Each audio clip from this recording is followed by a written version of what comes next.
The Navigating Disability podcast often discusses topics including disability, injury, mental health, and mentions of sensitive issues such as trauma and suicide. Listener discretion is advised. Please take care while listening. Welcome to the Navigating Disability podcast.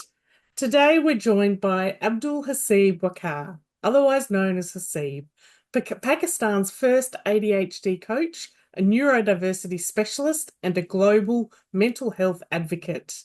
Haseeb's work is deeply personal.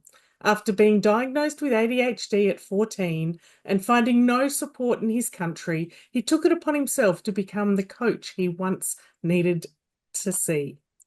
Now based in Perth, Haseeb's works with clients across 5 continents, helping neurodivergent people build systems that work for them and thrive on their own terms. He's the founder of the ADHD Rebel Centre and brings a powerful mix of lived experience and professional training to his work. We're so glad to have him with us. Let's dive in. Welcome, Haseeb. Thank you so much for having me, guys. Thank you. And Haseeb, just for your information, this is Jen, my colleague. Yes, I just saw her. Hi, Jen. So, Haseeb, can you Having me. tell me a little bit about your journey growing up in Pakistan, which obviously is not a country like Australia or America or the UK. What was it like growing up with ADHD in that period? I would say I was very lucky. I think at every sort of turn, I would find some sort of support. And I was very lucky with the kind of people that I've bumped into through social media at that time. I still remember. So a lot of learning through these sort of micro communities online. There's so much love and support there that I think that made it so much more bearable and easy for me to sort of, be on that journey. How did ADHD affect you personally? It was, I think growing up, it was quite hard. I still remember the very first time when I heard the term ADHD. I ran to my computer and I went online and searched it up, and this blog came up. And I remember going through that blog and I was like, oh my God, it felt like my whole life had been just, put on that one page. And I just ran to my, I was like, Mom, look at this. Oh my God, now it all makes sense why I was struggling with, school, with family, everything really. Because wherever I would go, to neurotypical peers, family, friends, it would be like wherever Haseeb goes, there's like chaos. But it wasn't really me. It was, so it all made perfect sense. So that's how I first found out about it, actually. It was my uncle who was a doctor in the UK and then at NHS. And he came across this pamphlet which described ADHD, I think, and he was like, "Oh my God, this sounds so much like Haseeb." He called my mom up and he's like, "I think Haseeb has ADHD," and that's how I for the very first time heard of the term ADHD, and that's how the journey started, basically. That hyper focus on understanding everything around it, really. How old are you, Haseeb? Sorry, Kate. I think 13, 14 years old, I think. It's been like 19 years so far, like, and the research is never ending. It's still like, even to this day, it's really bizarre when people ask me like what ADHD is. I've never given the same definition twice. It's been Mm. almost 2 decades now. Imagine. And so, it's quite complex to say the least. So what's the difference between Haseeb then and Haseeb coming to the diagnosis? Ooh, I love this question. Okay. I think the biggest difference I would tell you is I think the biggest difference has been I'm exceptionally kind to myself now. More accepting? More accepting, much extremely exceptionally kind to myself. Do you feel that you're not as hard on yourself now Yes. that you know that?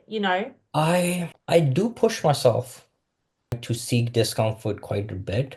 I'm constantly pushing myself out of my comfort zone. That was one of the reasons how I landed in Australia, actually. Can I I just question though, Haseeb, what do you mean by pushing yourself out of your comfort zone? so I think since the very start of my ADHD journey, maybe it wasn't very clear to me at that time, but basically what I was doing was I was pushing myself out of my comfort zone, and that brought so much healing that I just kept on doing it. I joke with the friends like I love torturing myself. So yeah, like even this adventure that I like even coming to Australia was such a the biggest seeking discomfort moment in my life. Like I was very happy and content back home. I had a very stable job. I had a car, I had a house, I had family, friends, everything really. Stable career. I was very much respected in my career, like the first ADHD coach. People respected me for my work. And then, imagine just giving all of that up and coming to a country where nobody knows you. And the funny bit, which I found which came quite as a shock to me, regardless of how good of a coach you might be, if nobody knows you, nobody's gonna hire you. So, Fair point. so Fair point. that so when I came to Australia, it was quite a shock. Like, okay, why am I not getting any work? Oh, nobody knows me. But it's been quite an adventure. It's such a privilege to be Can here. I ask, Haseeb, you said you put yourself into periods of discomfort and adventure. Not Is that, periods. It was non-stop, Kate. but is It's that still going because on. is that because you would do things, you would become comfortable, and then you would get bored? So then you would have to find something else to do? I think boredom definitely is our kryptonite for people with ADHD for sure. Like we can't, it's very hard for us to be just sitting and doing nothing. And that was actually one of the seeking discomfort exercise that I would do. I would literally schedule a time where I would do nothing. And it was like I was dying. I was like, oh my God, I can't like what is this? I just couldn't sit still. So yeah, I forgot the question you asked, but I hope I answered it. You did. It's more about because I have ADHD too, but it's only a recent diagnosis. So I'm still trying, Welcome, thank welcome to you. the family. Welcome to the I'm family. still Okay. trying to unravel it and understand it. And I find I have such big grand plans and I put them into action and I get them to where I want them and then I get bored. And then I have to move on to something else where I'm not comfortable. I don't know where it's going to go. I don't know if it's going to work, but I'm going to give it everything to get it up and happening. And then I get really annoyed when it doesn't happen quick enough. So yeah, I suppose my question was about, is that the same for you, or is that just one of my quirks? I think it's definitely relatable for sure. I think that's maybe our sort of perfectionist sort of coming to the surface. Where we are like, oh, we are gonna do this grand thing and we're gonna do it perfectly to the Hmm. dot, like, in every detail. And then, of course, because consistency is ever elusive in our ADHD lives, it's quite hard to say stay patient and stay put. And look at like what, for example, like look at how our careers have panned out. Like at least for me personally, it would have been so much easier. Like I could have done anything else, and it would have been 1,000 times easier than becoming something that didn't even exist back home. Like that was hard. That was extremely lonely. Like I would tell people now, actually, it took me 9 years just to put things into perspective. It took me 9 years. No, sorry. 6 years of hard work, 6 years of practice and I had to travel 9,000 kilometers until I was, for the very first time, sitting like, I had a first ever in-person meeting with a fellow ADHD coach. Imagine how lonely that journey must have been. 9 years, like 6 years of like nonstop, like at home, doing work by myself.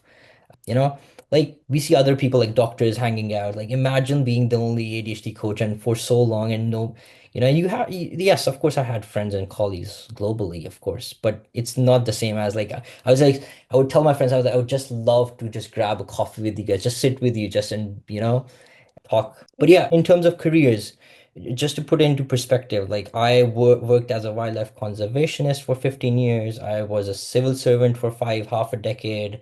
I took an early retirement. That was my day job. I was an engineer.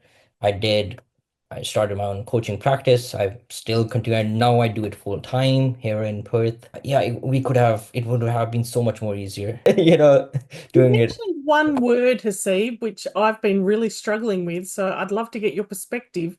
Please. Mhm. Consistency. Mhm. I go all out, and then if one thing goes off the rails and I don't eat properly, or I don't drink properly, or I don't have breakfast, or this, then I may as well give up for 6 months. Mm. Consistency is something I've always struggled with. Is that an ADHD thing, or is that because I would sit there and go, I'm lazy, I'm an idiot, why can't I do this, da da da da.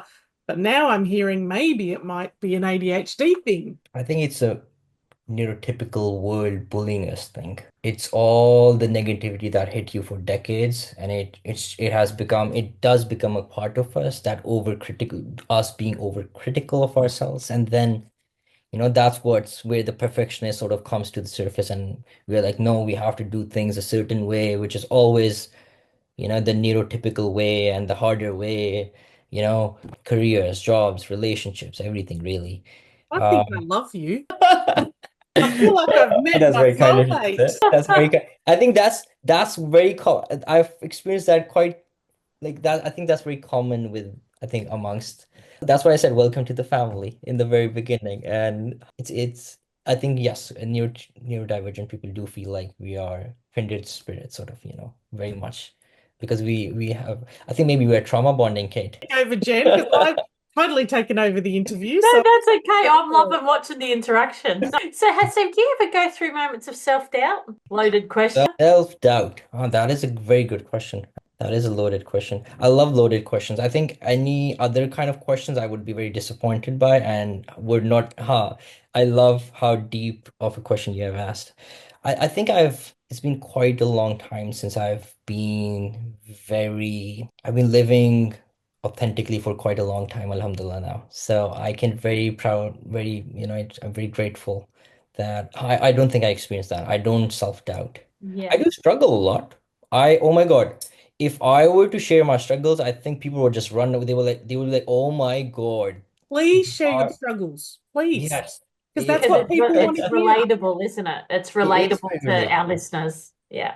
It is very relatable, and the thing is, with our ADHD brains, and like when we talk about, living authentically to our, best potential, it takes a lot because you're in a constant fight with the neurotypical world nonstop. It's never ending, really. You have to fight for accommodations every space, communities, any place that you step into, really. It's quite hard in that regard. That's one aspect of it. And then I think, like Kate said, I think we set such high goals. So it does make things very hard. Because I And think you're so hard on yourself. we You, are. yeah. I think we are. I think we don't. I think we are. And I think that's why I think this practice of being this immensely kind to myself has come so handy, and it's so healing now. And maybe that's why I've been able to go for this long. Yeah. And then this Australia adventure, like I don't think I would have been able to do this, push myself this hard had I not been if I didn't have a very healing relationship with my own self and with my close family and friends and with the world, really. It's bizarre when I sort of notice like I'm the same in my practice with people with at work, at home, everywhere. Like I don't mask, and I can't even fathom how hard it must be for people who do, and majority of neurodivergent people do exactly that, and it's extremely hard. Maybe that's where I'm like sort of I do make it easier for myself in some ways.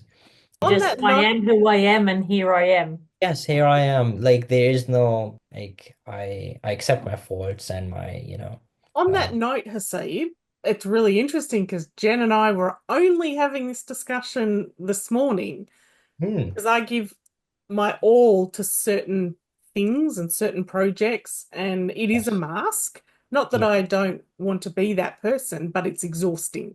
And then Mm. I go away and I am exhausted. How did you do that transition from having ADHD and maybe you've forgotten it was so long ago because you've been living authentically for so long now? How does someone unmask? How does someone live that authentic life when they haven't lived that, for example, me, for 50 years? I feel like I'm getting a free coaching session. I'm sorry. You're welcome. You're most welcome. How do you? It's a brilliant question. Kate, can you help me reframe the question one time, please? If Okay, so my question is, and I'm going to make it very personal. I'm 50 years old and I have masked for 50 years. I can see it. I know that I do it, but I don't know how to unmask. I don't, I live authentically at home. I have unmasked at home, but I'm always tired. I'm always cranky. I'm always done because I've masked throughout my day. How do you unmask? I think that is exactly what connects with when I said like I'm exceptionally kind to myself. I think that's what I was talking about maybe in some ways. That's how the kindness sort of shows up, manifests in itself. That I don't mask.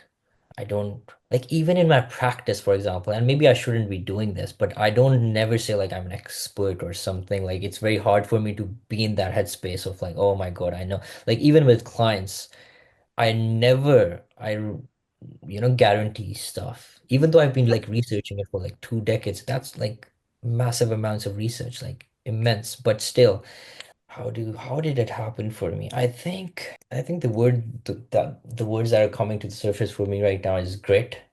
But I'm like thinking like what did I do that made it? Is it acceptance of Yes, yourself? immense acceptance of myself. I think that's maybe what was at the core of it. I knew my heart was in the right place. I knew like it started with the common like how we say about kids like Haseeb is doing that, they are doing it intentionally, like he's intentionally disturbing or mucking about at school or disturbing the teacher or not doing homework or stuff like that. That's how it started for most of us, right? When we were younger, I knew deep down. I think it started with that very first blog where I was like, oh my God, this makes sense. Look, here's the proof. Like I was not doing it intentionally. This is the reason why I was struggling. So that's why, we say like ADHD is an explanation. It's not an excuse, it's an explanation of why we were struggling. I think so. It started with something as simple as this phrase like ADHD is an explanation, it's not an excuse. And that sort of helped me, allowed me to be kind to myself. The masking bit, I think, okay, again, I think I got very lucky. So, despite having that lack of community at home within my city, I surrounded myself. What I think I did very young was I just bombarded myself with extreme positivity. So, any online space, any book, any research paper, any video explanation about ADHD that was like filled with positivity, I would just dive deep and just embrace it and just kept So embracing. rather than doom scrolling, I need to go and find stuff about ADHD. Yeah, like Positive even stuff. even yes, even when I scroll today, like I don't doom scroll like conventional people. Like I think I'm always learning something. That's my doom scrolling. Like it's so wholesome. Like even the doom scrolling is so wholesome now. Like, it's I've been very intentional the way I designed my learning, I think, since I was very young. And I don't know how it happened. Again, like that's the reason I say I got very lucky. I got very lucky. They were something, oh, like miracles kept happening. Somebody would pop up and be like, "Hey, maybe you should look in that direction." I'd be like, "Really? Okay." When I once I would look, I would, "Oh my God, this is so helpful. Let's do this." You know, like I remember a friend of mine who I've known for more than 10 years now. She was the one who and she's this like I remember like when we first met, she was like 50, 60-year old Jewish lady from the States. We probably had nothing in common except ADHD, and we in a way all had everything in common. And we just bonded over sort of, struggles, and we would I remember like within the community, the way sort of we approached learning, like we would constantly be helping each other. Like even before I became a coach, I think that was one big indicator of why I would love this job or I loved this job. I was already doing it within the community. I was You just helping found your people out. tribe. It was so healing. I was like, what is this bizarre work that even after hours of working, how in the world I feel more energized than before I started? Like, how is this possible? And I'd never experienced that. And I was like, oh my God, like I don't know what this is, but I'm gonna do, like deep down I knew that I will be doing this work. And later on, of course, it took the shape of like, oh, ADHD coaching. what is ADHD coaching? Then I went to the best, probably the best European coaching school like in the world, like hands down. Solutions Academy was the best coaching school ever. That's where I formally got educated as a coach, trained, and yeah, the rest is history now. Yeah. So, what's your advice for people in the community that just feel stuck? They don't know where to turn. They've got all their self-doubt and all the things. What would be a key piece of advice you would give them to help them set a positive path for themselves? I would tell them to seek discomfort. That's what I would tell them. And Yeah. it might sound really backward or like it's like counterintuitive. Like why like I'm already so uncomfortable, Haseeb. Like why do you want me to seek more discomfort? Like Yeah. what are you saying? I think what people need to maybe many people don't know is how much healing lies in getting comfortable with being uncomfortable. Like I remember like I would do crazy stuff like, I would take cold showers during in winters and my grandmother would be like, "What's wrong with like don't do that. Like what are you doing?" What she didn't know was I was in that like looking back now I can see like I was looking for healthy sources of dopamine and trying to sort of get that energy rather than getting that from caffeine or something unhealthy. I was like, okay, what can I do? I was trying to better understand my brain, what works for me. So yeah, a lot of seeking discomfort. That's what I would suggest. Yes. Get comfortable with being uncomfortable, guys. Getting out of your comfort zone. Yes, 100%. Yeah. Be Perceive, vulnerable. Practice vulnerability. Like, sorry, like, I just want I to like that briefly, wondability. vulnerability. Yeah, I think that's a huge one. I remember how I started. I remember I just fell in love with the topic. And I remember I would literally do Vulnerability Wednesdays online, like on my Instagram. Every Wednesday, I would show up and I would bring the community together and I would be like, we are going to practice being vulnerable today together. So every Wednesday, imagine. And I did that for months. Oh my God. And it was so hard because every week I had to up the ante, right? Of course, like it was, you can't go because it can't be something as simple as like, so if you truly understand vulnerability, I'm forget, but you get my point, right? So it was quite hard. And I remember I had a diary. I had a virtual sort of public diary that I would write, and it was so raw. It's still online. It was so freaking raw. Now that I look, I was like, oh my God, like who was this dude? Like, oh my God, that was so powerful. Like, it was so raw that I See, think. Hmm, we have a lot of parents of children with ADHD, and they're really struggling with the behaviors, with the distractions, the what is your piece of advice to them? How can we help them in the moment now? there's no one piece of advice that I would give. I wish I could hand them a book of learning. Maybe that's your next job. I was just Maybe I about to should say be. that. Maybe that's your path, a book, a I self-help book. I think I should write one, honestly. I think I would tell parents to just one one thing I would tell parents, like how amazing your kids are. Like guys, like open your eyes. Like oh my God, your kids are amazing. They will do such great things. Just believe in them. Be supportive of them. Just embrace them. Accept them as, I know they are, regardless of our wonky brains, just love them, hug them, accept them. It, And really, in their situation, their environment that they're in, which is generally a school class, sitting down, learning, is the least bit suitable environment for them. So they're not acting out because they're bad kids. They're yes, acting out because the environment doesn't suit them.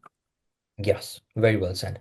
And I would also like to mention here, please have the right priorities because I see with a lot of parents, a lot of them are very lost in like, oh, we need to sort of, he needs to be more disciplined, he needs to get better grades.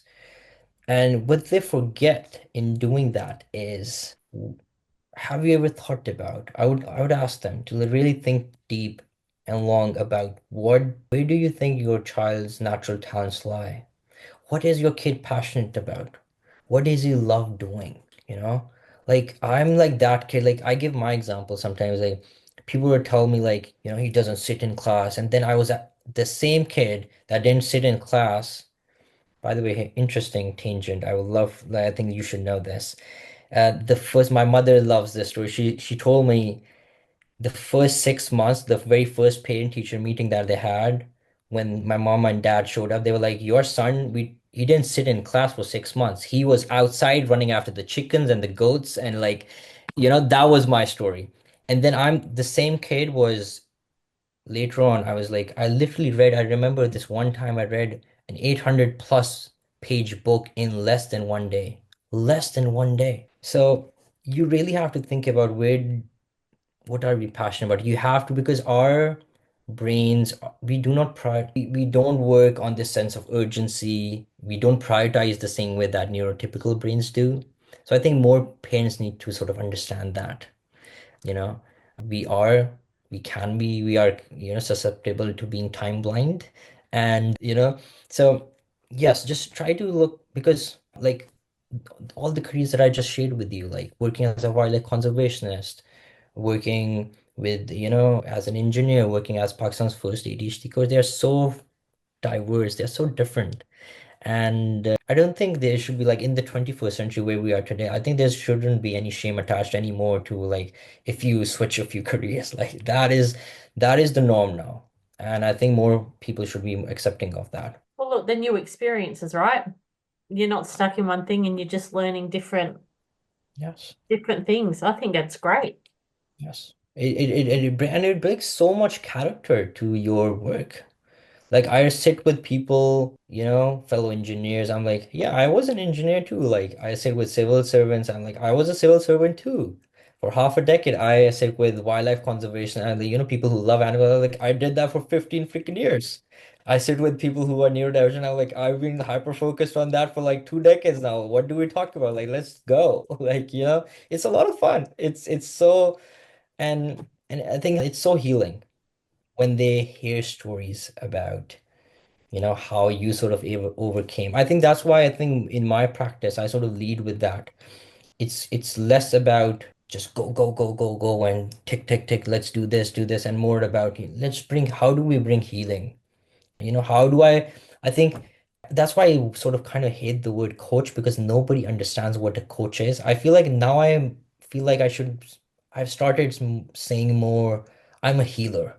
Like, that's what I do. It's like as a coach, as an ADHD coach, what I do is my priority always is to just bombard the client with positivity, so much positivity that they are able to do and overcome anything in their worlds.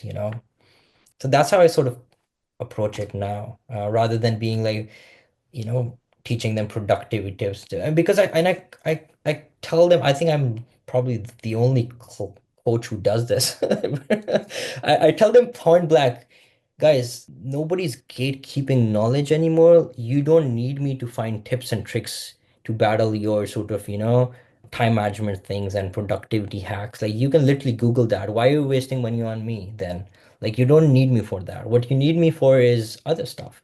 When, for example, like, client comes to me, and when they say, Haseeb, I know what to do, but I'm unable to take action on it. I'm unable to start. That's when you come to me. Don't come to me. Why are you wasting your money when you need productivity? You don't, like, I can't prevent you from knowing those things. Like, you shouldn't, huh? Does that make sense? Yeah, absolutely it does. So I've got one question which quite, I can't think of the right word. There's lots of different ideas on it. Medication for ADHD. What are your thoughts on that? I think you should always take a holistic approach. If it works for you, if you think the side effects, the sort of pros outweigh the cons, then by all means go for them. I always encourage people to try them. I always encourage people to try, like, throw everything at it. I start with support systems. That's where I start most of our coaching conversations. That's where I start. I ask my clients, how robust is your support system? You know, and I tell them, like, it needs to have 1,000 things in it, so that, because what ends up happening with us is every day I throw like 100 things at it, and a five stick, and then I carry them, we are able to carry those for a week, and then those are left redundant. So we have to pick five new sort of tips, tools up, and we run with those for a week or two until we need newer ones. So you need to have a really robust support system. And so yeah, I encourage my clients to take therapy on the side, take medication, go to a psychiatrist, try medications if they want to, if they're comfortable. Yes, that's what I would highly recommend it for sure. But at the same time, I do also tell them there's no silver bullet. You can't build habits by taking tablets. So you have to do the hard work. You Yeah. have to, that's why coaching is hard. That's why therapy is hard.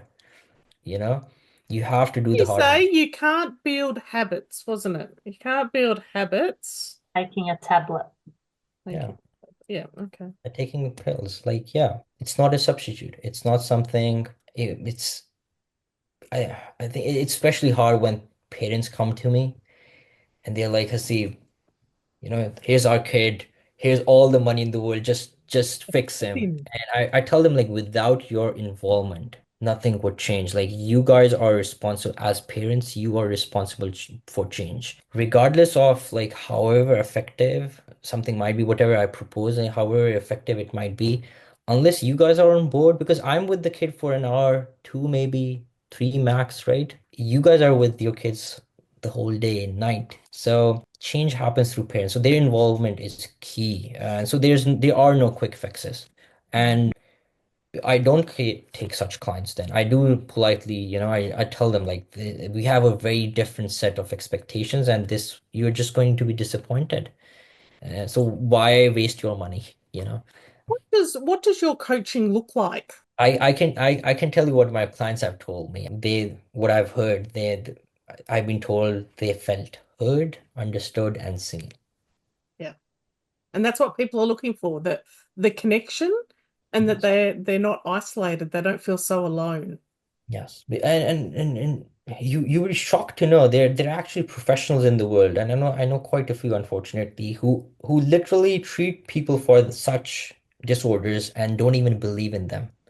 So they are literally, you can sense them judging their clients. And it's horrible. It's just Mm. downright sad, cruel, really. And the clients can feel that. Of course. Absolutely, they can feel Takes that. a second. I still remember back in when I was in university, I still remember to this day. I went to my, I was, as always, in my seeking discomfort era, and so I went to my counselor. I think I was probably the first kid ever in at school in my university ever to publicly talk about, like, hey guys, do you know what ADHD is? I remember talking to professors, like, sir, do you know, like, this is the reason I'm struggling with, I struggle so much in your class. And nobody knew about it. And I still remember to this day, when I went to our school psychologist. Oh my God, I still remember that feeling sitting in that room with her. It's like she judged me so harshly, and like I could literally see it, like feel it in my bones. And you Like, don't want to be there. You want to get out and just, really, I was so, like, it was heartbreaking, I think is what it was really.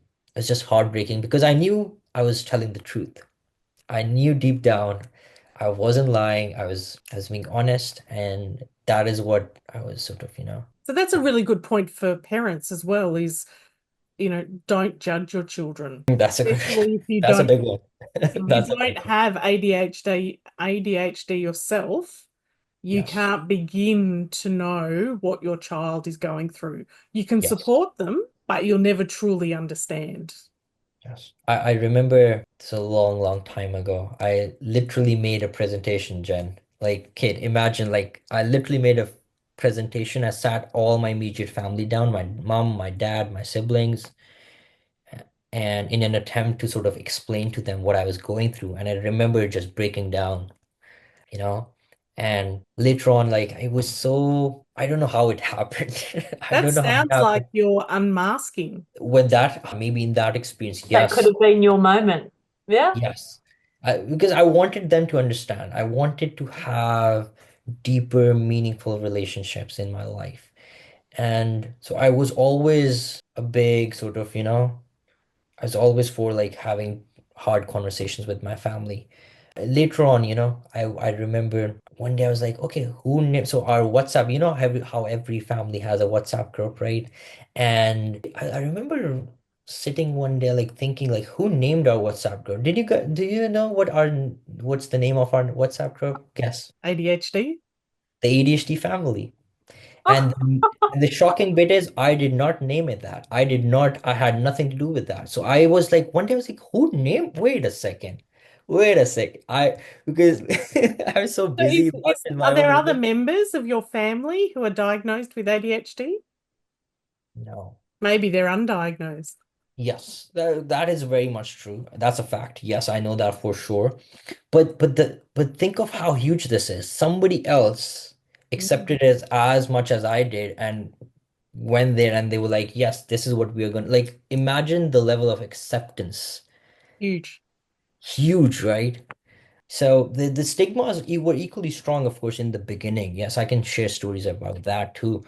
But later on, that this is how sort of what it evolved into. There was so much acceptance, and now there's like so exceptionally proud, like of what I do. But in the beginning, yes, it was a struggle. They were like, Haseeb, like what would we tell our friends and family? Like who, like Haseeb works with people who are like mental or like sick or what, like like Which is you not know, the case at all. yeah. So you know. I wanted to ask you, Haseeb, about the crossover with autism and ADHD. What are your thoughts on that?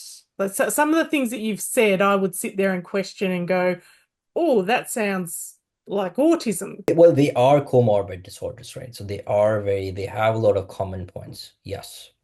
So there are a lot of common symptoms that you will see in people who are formally diagnosed with autism and ADHD. That's why we invented the term ADHD Yeah, because yeah. it's so, And so um, are you diagnosed as autistic and ADHD or just ADHD? just ADHD. Okay. But I'm so glad you brought that point up, but you also have to recognize, I think very few people talk about this. Your symptoms, your ADHD, your autism symptoms, they're not a life sentence. So over your lifespan, over a period of time, your symptoms can evolve. You can learn to sort of, build healthy coping mechanisms and we forget that. It's like as if like we think, oh, the first day I get the diagnosis, like, oh, these symptoms are gonna stay forever, exactly the same, at the same sort of, intensity. No, they ebb and flow. So even the diagnosis is kind of left redundant, really, in its spirit.